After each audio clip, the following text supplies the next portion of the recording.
Tuesday, and thanks for joining me again as we work through our book, A-Class Pets. Today, we are going to hear from the parrots to see their side of what's going on in our school. Remember, our squirrel came into the building and last was with the tetrafish, and the dog and the fish all continue chasing and following the squirrel. So let's see what happens today. Thanks for joining us, and go Hawks! Lenore, 4th grade parrot. Oh, hola. That's one of my favorite words because I'm from Puerto Rico, and it's how people say hello. The Spanish for please is por favor, and thank you is gracias. Those are 3 words covering a variety of situations. Another of my favorite words is nevermore, because that's a refrain from a poem called The Raven. A refrain is a word you say over and over. I like to say words over and over. But I don't like to say, Polly wants a cracker. I don't know why some people think I should. My name isn't even Polly. My name is Lenore, and it comes from that same Raven poem. But I'm not a raven. I'm a blue and gold macaw. Caw! Which is kind of a parrot. Luckily, I love poetry. My owner, her name is Rosa de Silva. She says that since we both come from Puerto Rico, poetry is in our blood. Along with our accents, I guess. Here's a poem I've been working on. Sitting in the trees, I sometimes sneeze, as loud as you please, with a beak as big as mine. You need to draw the line, or a sneeze will rattle your knees. Okay. I'm still working on it. Some of those 4th graders believe me. Their poems aren't any better. Good poetry or bad. I like being in school with Rosa and the kids. When Rosa first got me, she'd leave me at home while she went to school to teach. All day long, nobody else was there. Mr. De Silva works in a bank. Then De Silva's kids go to their own schools.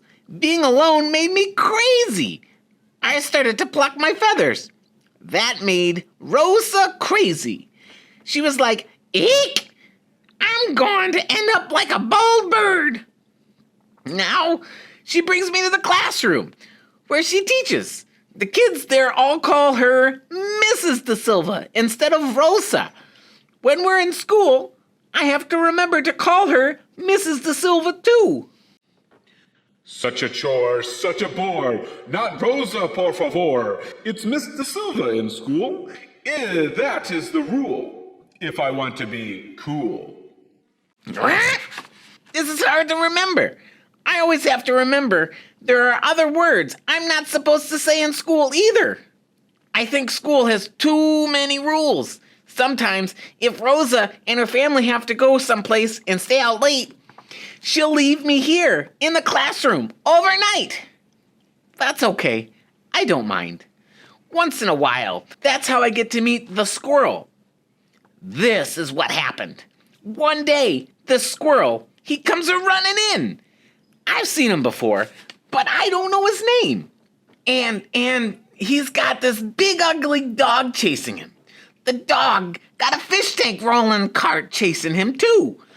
The squirrel, he can't fly, but he knows up is safer than down. He goes running up the stand that holds up my cage.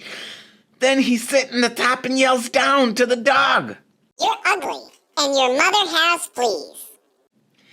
I don't know about the mama with the fleas, but I gotta think to myself, surely this dog can't argue about ugly.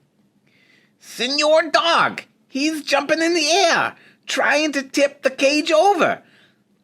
And he goes, Yeah, you rodent. You come down here and say that. the water in the fish tank is going slosh, slosh. Whoa, Chicos, I tell them. Careful of the innocent bystander. There's a little rat, too.